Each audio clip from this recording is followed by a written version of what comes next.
The sound of laughter echoed across the military training ground as Sarah Martinez stepped onto the obstacle course. 23 years old, barely 5'4" tall, and weighing less than most of the gear these Marines carried into battle. To them, she looked like someone who had wandered into the wrong place at the wrong time. "This is who they sent to evaluate our combat readiness?" whispered Sergeant Thompson, nudging his buddy with an elbow. My little sister could probably outrun her. The snickers grew louder when Sarah began stretching. Her movements precise but seemingly delicate compared to the raw power these battle-hardened soldiers were used to. They had no idea they were watching someone who had spent the last 5 years quietly revolutionizing how America's most elite warriors prepared for the impossible. What happened next would not only silence their mockery, but completely change how they understood what real strength looked like. Because sometimes, the most dangerous person in the room is the one nobody sees coming. This is the true story of how one woman's unconventional path led her to train the most elite military units in the world, and how a group of skeptical Marines learned that their assumptions about strength, skill, and leadership were about to be completely shattered. Sarah Martinez had never planned to revolutionize military training. Growing up in a small town in Arizona, she was the daughter of a high school math teacher and a nurse who worked night shifts at the local hospital. Her childhood was filled with books, not battles, and her biggest physical challenge was convincing her parents to let her join the school's cross-country team. But Sarah possessed something that couldn't be taught in any classroom or training manual: an extraordinary ability to see patterns where others saw chaos, and to find solutions that others missed entirely. This gift first revealed itself during her freshman year at Arizona State University, where she was studying exercise physiology with dreams of becoming a physical therapist. The university's ROTC program was struggling. Their cadets were failing physical fitness tests at alarming rates, and morale had hit rock bottom. Traditional training methods weren't working, and the instructors were running out of ideas. When Sarah volunteered to help as part of a research project for a biomechanics class, nobody expected much from the quiet student with thick-rimmed glasses and a notebook that never left her side. Sarah spent weeks observing the ROTC training sessions, taking notes that seemed meaningless to everyone else. She watched how cadets moved, when they failed, what caused them to give up. While the instructors focused on pushing harder and demanding more, Sarah was studying the science behind why their bodies were breaking down and their minds were shutting off. Her breakthrough came during a particularly brutal training session. She watched a promising cadet named Marcus struggle through what should have been a simple rope climb. He had the strength and determination, but something was wrong with his technique. The instructors yelled louder, demanding he try harder, but Sarah could see the real problem. His breathing pattern was fighting against his movement, and his grip was creating unnecessary tension throughout his entire body. That evening, Sarah approached Marcus privately and asked if she could show him something different. What she taught him in 20 minutes transformed his performance completely. The next day, he completed the rope climb effortlessly, and word began to spread among the cadets that the quiet girl with the notebook had some kind of magic touch. But it wasn't magic. It was science, psychology, and an intuitive understanding of how the human body and mind worked together under stress. Sarah had developed a training philosophy that focused on efficiency over brute force, mental preparation over physical punishment, and sustainable growth over quick fixes that led to burnout and injury. Her methods were unconventional, sometimes even controversial. Instead of screaming at cadets who were struggling, she would quietly analyze their movement patterns and offer subtle adjustments that transformed their performance. Instead of adding more weight or more repetitions when someone hit a plateau, she would often reduce the intensity and focus on perfecting technique until the breakthrough naturally occurred.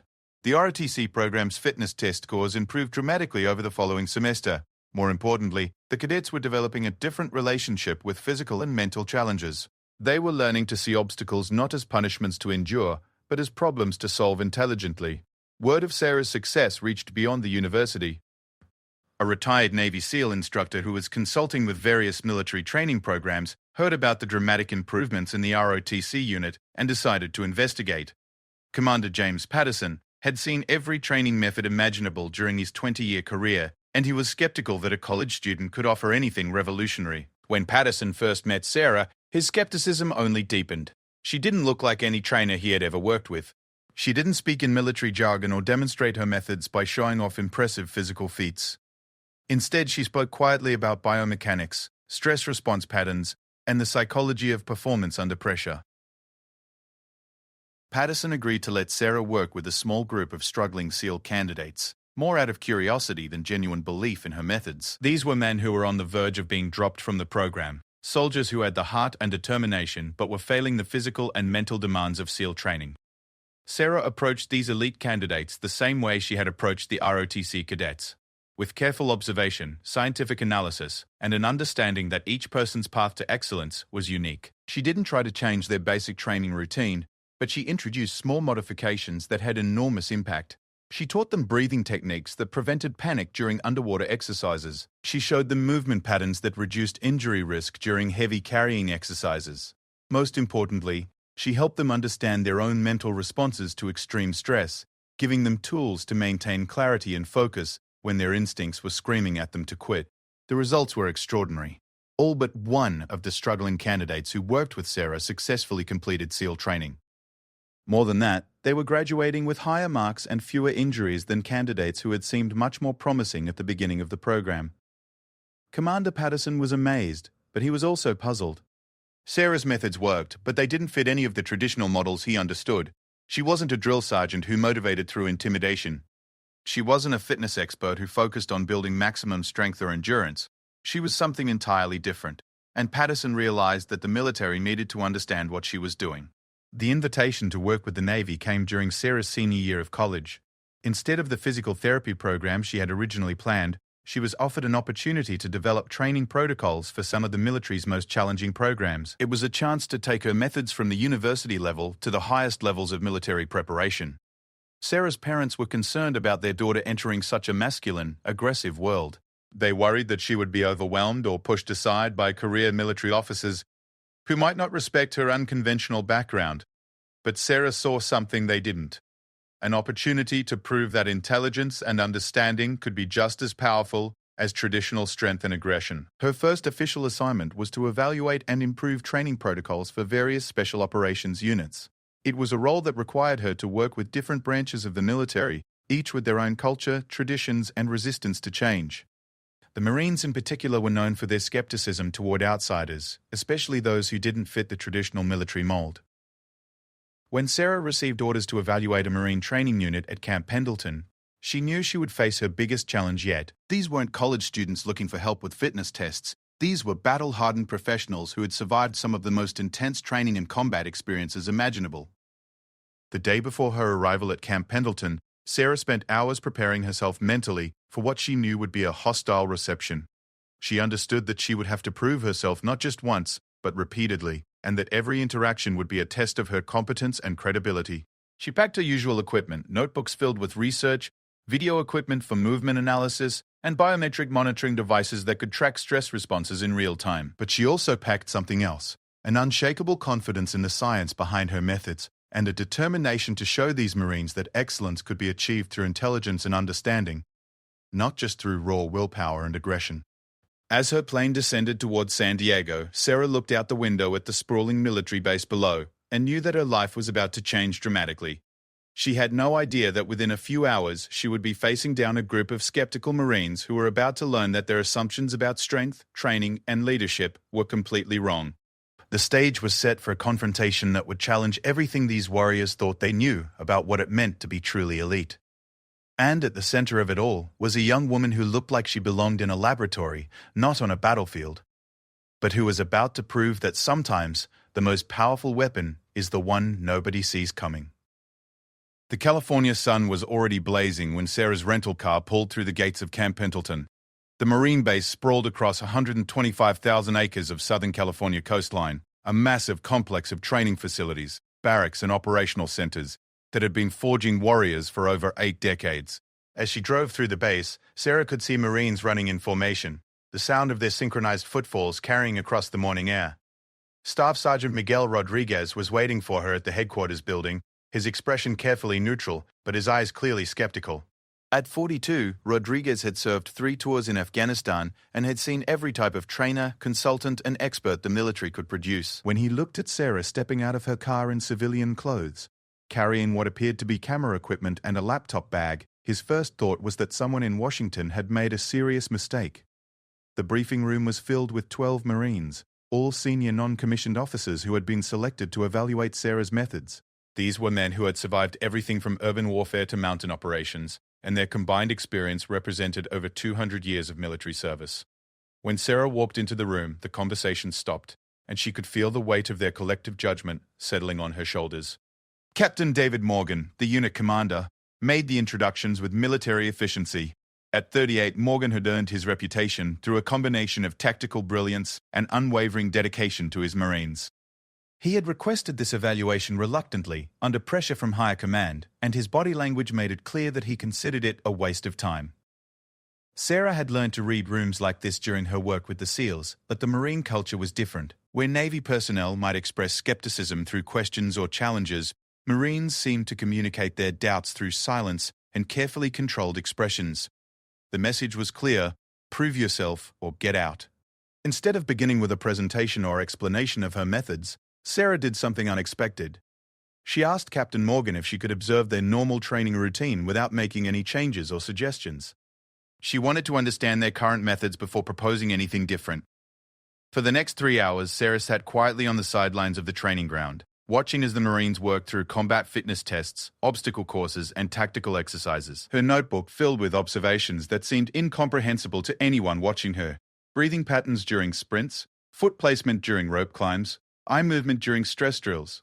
What Sarah saw both impressed and concerned her.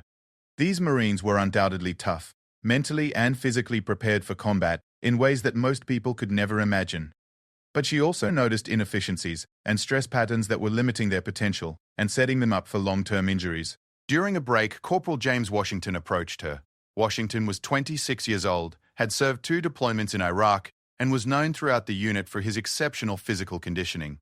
He was also struggling with a chronic shoulder injury that threatened to end his career, and he was curious about this civilian who was watching them so intently. "Ma'am," Washington said, his tone respectful but cautious, "I don't mean any disrespect, but what exactly are you looking for out here? Because if you're planning to tell us how to do our jobs better, I think you should know that we've been doing this for a while." Sarah smiled, recognizing both the challenge and the genuine curiosity in his voice. "I'm not here to tell you how to do your jobs," she replied.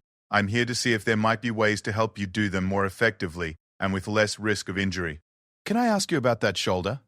Washington's surprise was evident. He hadn't mentioned his injury to anyone, and his movement compensations were subtle enough that most people wouldn't notice them. But Sarah had spotted the slight favoring of his right side, the minor adjustment in his arm position during certain exercises. "How did you know about that?" Washington asked, his defensive posture softening slightly. "The way you modify your movement during overhead exercises," Sarah explained. "Your body is naturally protecting the injured area, but the compensation pattern you've developed is putting extra stress on your lower back and hip.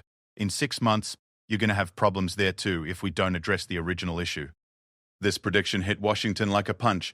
He had indeed been experiencing some lower back discomfort recently, but he had assumed it was unrelated to his shoulder problem. The fact that this civilian had identified the connection in less than 3 hours of observation was both impressive and unsettling. Word of Sarah's interaction with Washington spread quickly through the unit. When the Marines reassembled for the afternoon training session, there was a subtle shift in their attitude. The outright skepticism had evolved into wary curiosity. Sarah asked Captain Morgan if she could work individually with any Marines who were interested in exploring different approaches to their training challenges.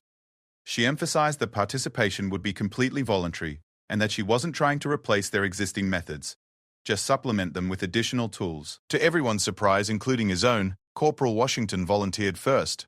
His shoulder problem had been limiting his performance for months, and traditional military medicine had offered him little beyond rest and pain management. If this unusual consultant had insights that could help him maintain his career, he was willing to listen. Sarah's session with Washington lasted only 30 minutes, but it transformed his understanding of his own body. Instead of focusing on strengthening his shoulder directly, she taught him breathing techniques that reduced overall tension, movement patterns that engaged his core more effectively, and visualization exercises that helped him move with greater confidence and control. The changes were immediate and obvious. Washington's overhead reach improved dramatically, and for the first time in months, he completed the exercise without pain. More importantly, he understood why the techniques worked, which gave him the tools to continue improving on his own. By the end of the first day, 3 more Marines had requested individual sessions with Sarah. Sergeant Rodriguez, despite his initial skepticism, was beginning to see that this consultant might have something valuable to offer his men. The real test came on the second day, when Captain Morgan challenged Sarah to demonstrate her methods with the unit's most physically demanding exercise, the combat fitness test that every Marine had to pass regularly throughout their career. This test included ammunition can lifts, maneuver under fire simulations, and a 3-mile run, all performed under time pressure and designed to simulate combat stress. Sarah accepted the challenge, but with one condition. She wanted to work with the Marines who had performed worst on their last test, not the best. This surprised everyone, as most consultants preferred to work with top performers to showcase their methods. The 3 Marines she selected were all struggling with different aspects of the test. Private First Class Danny Chen was failing the ammunition can lifts due to grip strength issues. Lance Corporal Marcus Thompson couldn't maintain his pace during the 3-mile run. Sergeant Mike Johnson was having trouble with the maneuver under fire exercise because of balance and coordination problems. Instead of putting these Marines through additional physical training, Sarah spent most of her time teaching them to understand their own bodies and minds. She showed Chen that his grip failures weren't due to weak hands, but to unnecessary tension throughout his entire upper body that was exhausting his grip muscles prematurely. She taught Thompson breathing techniques that allowed him to maintain consistent pace and energy throughout long runs. She helped Johnson identify the visual and mental cues that were disrupting his balance during complex movement patterns. The results of their next combat fitness test were remarkable. Chen not only passed the ammunition can portion, he achieved his personal best score. Thompson completed his run 2 minutes faster than his previous time. Johnson moved through the maneuver under fire exercise with a smoothness and confidence that impressed even the most skeptical observers. But the real breakthrough came when these 3 Marines began sharing what they had learned with their fellow unit members. Without any prompting from Sarah, they started helping other Marines identify and correct their own performance limitations. The techniques Sarah had taught them were spreading organically throughout the unit. This peer-to-peer learning was exactly what Sarah had hoped to achieve. Her methods were most effective when they became part of a unit's culture, not when they were imposed from outside. The Marines were taking ownership of these new approaches and adapting them to their own needs and circumstances. Captain Morgan was forced to acknowledge that something significant was happening in his unit. Marines who had been struggling with chronic performance issues were suddenly breaking through barriers they had been fighting for months. More importantly, they were doing it without additional equipment, extended training time, or major changes to their existing routines. On the 3rd day, Morgan asked Sarah to address the entire unit together. This was both an opportunity and a test. If she could win over the group as a whole, her methods might become a permanent part of their training program. If she failed to connect with them, her individual successes would likely be dismissed as isolated incidents. Sarah stood before the assembled Marines, knowing that this moment would determine whether her revolutionary approach to training would be accepted or rejected by one of the military's most traditional and skeptical communities. The next few minutes would either validate everything she had worked for or send her back to the drawing board. She looked out at faces that ranged from curious to hostile, and she knew that her next words would have to be chosen very carefully. These warriors had spent their careers believing in certain truths about strength, toughness, and preparation for combat. She was about to ask them to consider that some of those truths might be incomplete. The silence in the room was complete, and Sarah realized that everything she had accomplished up to this point had been preparation for this single moment. The real test of her methods wasn't going to be individual performance improvements or impressive statistics. It was going to be whether she could convince a room full of Marines that a different way of thinking about training and performance was not just possible, but necessary. Sarah stood in front of the assembled Marines, feeling the weight of their collective skepticism. She had learned that Marines respected directness above all else, so she decided to abandon her prepared remarks and speak from the heart. 3 days ago, when I walked onto this base, I heard some of you laughing, she began, her voice steady and clear. You thought I looked like I belonged in a library, not a training ground. You were right about one thing. I did spend a lot of time in libraries, but what I learned there might surprise you. The room remained silent, but Sarah could sense a shift in attention. Marines were naturally curious about tactical advantages, and something in her tone suggested she was about to reveal intelligence that could be useful. I learned that the human body is the most sophisticated machine ever created, but most people, including elite warriors, only access about 30% of its true capabilities. I learned that the mind can override almost any physical limitation, but only if you understand how to program it correctly. Most importantly, I learned that the difference between good Marines and legendary Marines isn't just heart or courage. It's knowledge. Sergeant Rodriguez leaned forward slightly. The mention of legendary Marines had caught his attention, and Sarah noticed the subtle change in his posture. Let me show you what I mean, Sarah continued. Sergeant Rodriguez, would you mind helping me with the demonstration? Rodriguez looked to Captain Morgan, who nodded his approval. The sergeant stood and walked to the front of the room, his expression neutral but his eyes alert. "I want you to hold your arm straight out to your side," Sarah instructed. "Make a fist and resist when I try to push your arm down." Rodriguez extended his right arm, his muscles tensing as he prepared for the challenge. Sarah placed her hand on his wrist and applied downward pressure. Despite her small size, she was able to push his arm down with moderate effort, though Rodriguez was clearly resisting. "Okay, now I want you to do exactly the same thing, but this time, instead of thinking about resisting my push, I want you to imagine that your arm is a powerful beam of energy extending through the wall and out into the distance. Don't think about my hand at all. Just focus on that beam of energy." Rodriguez looked skeptical but nodded. He extended his arm again, and this time when Sarah applied pressure, his arm remained rock solid. She pressed harder, using both hands, but couldn't budge it. The difference was so dramatic that several Marines leaned forward to get a better look. "What just happened?" Sarah asked the room. "He got stronger somehow," offered Lance Corporal Thompson. "No," Sarah replied. "His physical strength didn't change at all, but his mental approach to the task changed everything. In the first attempt, he was thinking defensively, trying to resist an attack. In the second attempt, he was thinking offensively, projecting power outward. Same muscles, same situation, completely different result." The room was completely quiet now. Sarah had their attention in a way that no amount of credentials or explanations could have achieved. "This isn't magic or psychology tricks," she continued.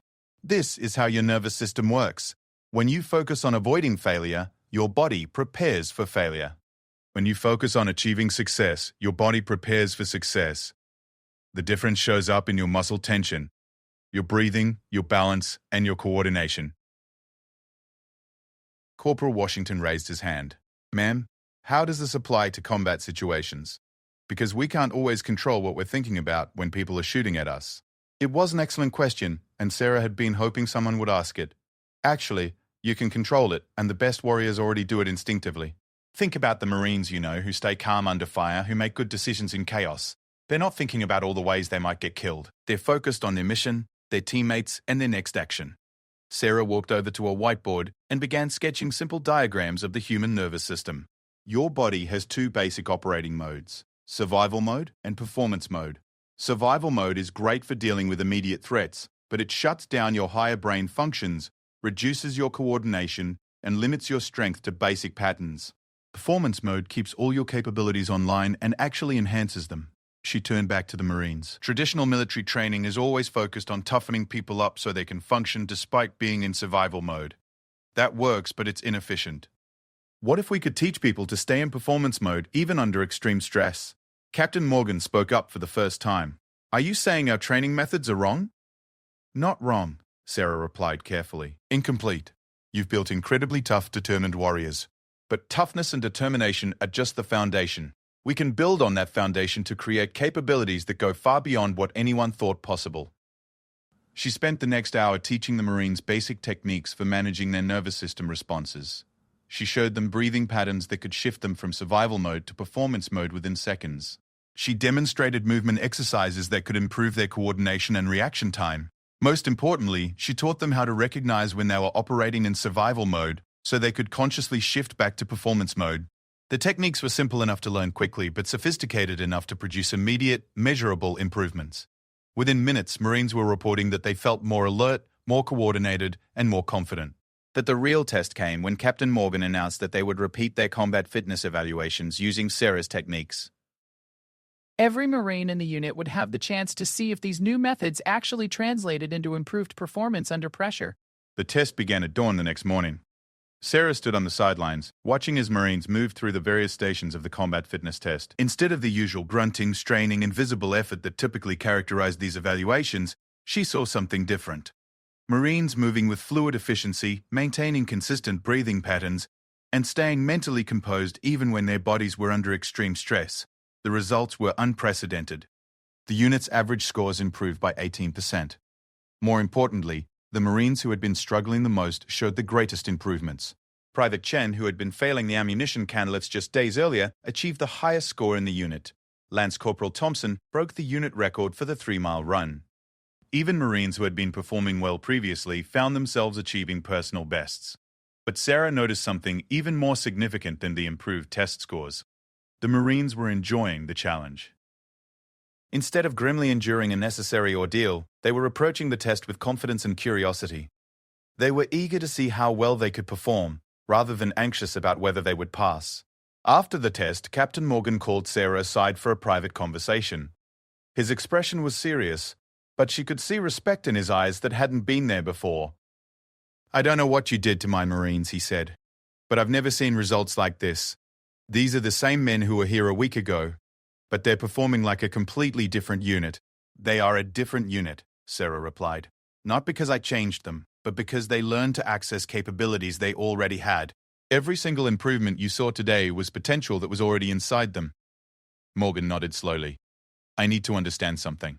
These techniques you've taught us, are they going to work in actual combat? Because test scores are one thing, but when bullets start flying, everything changes." It was the question Sarah had been expecting, and she had an answer based on her previous work with SEAL teams who had used these methods in actual operations. "Captain, what I've taught your Marines isn't separate from combat performance. It's the foundation of combat performance. The ability to stay calm under pressure, to maintain coordination when exhausted, to make good decisions in chaos. These are exactly the capabilities that separate exceptional warriors from everyone else." She paused, choosing her next words carefully. "The SEALs I worked with before coming here have been using these methods in actual operations for 2 years. Their mission success rates improved, their casualty rates decreased, and their commanders started specifically requesting them for the most challenging assignments." This information seemed to surprise Morgan. "You've worked with SEAL teams?" "For the past 2 years, yes. Initially with candidates who were struggling in training, but eventually with active operational teams. The results were so consistent that the Navy asked me to develop training protocols for other special operations units." Morgan's respect for Sarah shifted into something approaching awe. In the Marine hierarchy, SEALs were regarded as elite among the elite. If they had validated her methods through actual combat operations, that changed everything. "Why didn't you mention this before?" he asked. "Because I wanted your Marines to evaluate my methods based on their own experience, not on reputation or credentials. The techniques work because they're based on how human performance actually functions, not because some other unit endorsed them." Over the following weeks, word of the dramatic improvements in Morgan's unit spread throughout Camp Pendleton. Other company commanders began requesting Sarah's assistance with their own training programs. The base commanding officer, Colonel Patricia Williams, scheduled a formal briefing to understand what was producing such remarkable results. Sarah found herself in the unprecedented position of having Marine officers compete for her time and attention. Units that had initially been skeptical were now requesting priority access to her training methods. The transformation had been so complete that she was having trouble keeping up with the demand. But the most significant validation came from an unexpected source. Word of Sarah's success had reached the Pentagon, where senior officers were always looking for any advantage that could improve the effectiveness of American forces. A formal request came down through channels. Sarah was being asked to brief the Joint Chiefs of Staff on her training methodology. The invitation represented both the ultimate validation of her work and the ultimate challenge. Convincing a single Marine unit to try new methods was one thing. Presenting to the highest levels of military leadership was something entirely different. As Sarah prepared for what might be the most important presentation of her career, she reflected on how much had changed since that first day when Marines had laughed at her appearance. She had proven that effectiveness wasn't about looking the part or following traditional patterns. It was about understanding how excellence actually worked and having the courage to pursue it regardless of what other people expected. The next phase of her journey would determine whether her revolutionary approach to human performance could transform not just individual units, but the entire military establishment. The stakes couldn't be higher, and Sarah knew that everything she had accomplished so far had been preparation for this moment. The Pentagon's corridors had intimidated world leaders, but as Sarah walked through the massive building toward the briefing room, she felt a calm confidence that surprised her. 6 months of working with Marines had taught her that respect was earned through results, not rank or reputation. Today, she would present those results to the most senior military leadership in the world. The briefing room was smaller than she had expected, with a polished mahogany table, surrounded by chairs that would soon hold the Joint Chiefs of Staff, the Secretary of Defense, and several other officials whose decisions affected military operations worldwide. General Patricia Hayes, the Army Chief of Staff, was the first to arrive, followed by Admiral Richard Chen of the Navy and General Michael Torres from the Air Force. Sarah had spent weeks preparing for questions that never came. Instead of challenging her credentials or questioning her methods, these senior officers wanted to understand one thing. Could her techniques be scaled up to transform entire military branches? And if so, how quickly could it be accomplished? General Hayes opened the discussion with characteristic directness. Ms. Martinez, we've reviewed the performance data from Camp Pendleton, and frankly, the improvements are unlike anything we've seen from any training innovation in the past decade. But we need to understand whether what worked with one Marine unit can work with hundreds of thousands of soldiers across multiple service branches. Sarah had anticipated this question and had prepared an answer based on her understanding of how human performance principles scaled across large organizations. General, the techniques I've developed are based on fundamental aspects of human physiology and psychology that don't change based on branch of service or size of unit. The challenge isn't whether they'll work at scale. The challenge is developing training systems that can teach these principles effectively to large numbers of people simultaneously. Admiral Chen leaned forward. Explain what you mean by training systems. Sarah opened her laptop and projected a presentation she had developed specifically for this meeting. Traditional military training has always focused on what to do, how to shoot, how to move, how to complete missions. But it hasn't taught people how to optimize their own performance while doing those things. My approach adds a layer of self-awareness and control that enhances everything else. She clicked to the next slide, which showed brain scans and performance metrics from her work with various units. When someone learns to manage their nervous system response, their accuracy improves, their strength increases, their reaction time decreases, and their decision-making under stress gets dramatically better. These aren't separate improvements. They're all aspects of the same underlying enhancement. General Torres, who had remained quiet during the initial discussion, asked the question that Sarah knew was coming. What's the training timeline? How long does it take to see results? Basic techniques can be learned in a single day and will produce immediate measurable improvements, Sarah replied. Advanced applications take several weeks of practice, but the performance gains continue to compound over months and years. The Marines at Camp Pendleton saw significant improvements within their first week of training. The room fell silent as the officers absorbed this information. Sarah understood that they were calculating not just the potential benefits, but the logistical challenges of implementing new training across military branches that employed millions of people. Secretary of Defense James Morrison, who had been reviewing documents throughout the presentation, looked up with the expression of cautious optimism. Ms. Martinez, I'm going to ask you a direct question, and I need a direct answer. In your professional opinion, could these methods provide American forces with a measurable advantage in combat operations?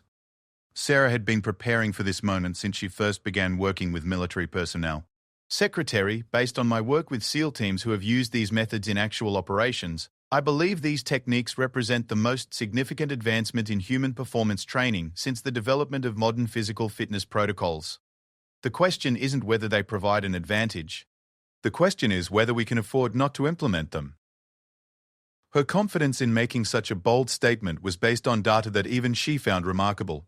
SEAL teams using her methods had completed missions with success rates that exceeded historical averages by significant margins. More importantly, their casualty rates had decreased dramatically, suggesting that the enhanced performance wasn't just about completing objectives, but about keeping American warriors alive in dangerous situations.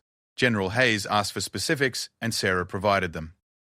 Mission completion rates had improved by an average of 20 to 3%.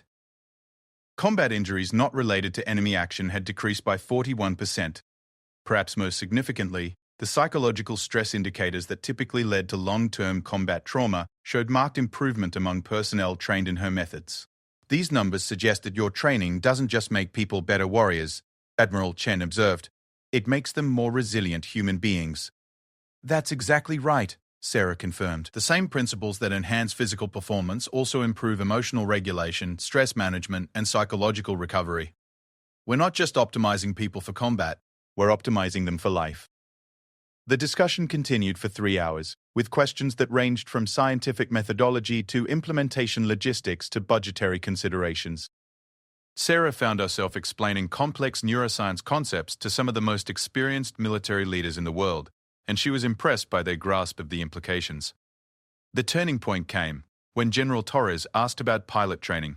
The Air Force had been struggling with a phenomenon where highly qualified pilots would sometimes freeze or make poor decisions during extreme combat maneuvers, despite having excellent technical skills and extensive training. Sarah explained that these performance breakdowns were classic examples of nervous system responses overwhelming conscious control. The pilots had the knowledge and skills to handle the situations, but their bodies were shifting into survival mode, which limited their access to higher brain functions.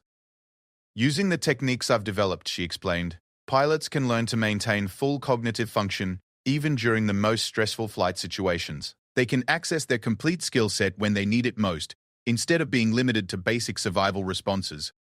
This application resonated deeply with General Torres, whose pilots were regularly operating in situations where split-second decisions could mean the difference between mission success and catastrophic failure. The possibility of enhancing pilot performance without requiring additional flight hours or new equipment was particularly attractive given budget constraints. Secretary Morrison called for a brief recess, during which the senior officers huddled in private conversation.